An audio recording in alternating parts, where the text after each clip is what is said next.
Hello everyone, today I'm going to show you how to use Pushcut for device monitoring. So just tap on my Pushcut app and officially logged in on my iOS device. I will be just move in the server which is bottom option, and from here the status is not running right now. So if you want to run on this server, so you will just always on iOS device to allow triggering shortcuts and scenes from schedules, locations, events and the web API without user interaction.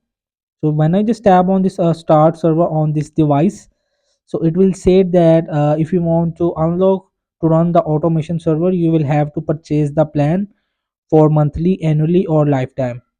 So I will be just teach you that Pushcut is a powerful automation tool that allows you users to monitor devices and triggers actions based on specific conditions. It works seamless with Apple shortcuts and HomeKit, enabling a wide range of automation possibilities. Below are the key aspects of how to effectively use Pushcut for device monitoring.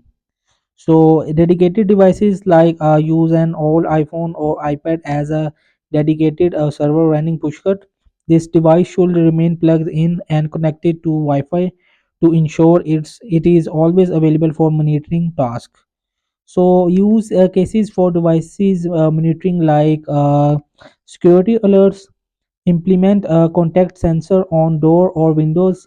For example, if a window has been open for an hour, so Pushcut can send a notification to you that remind you to close it.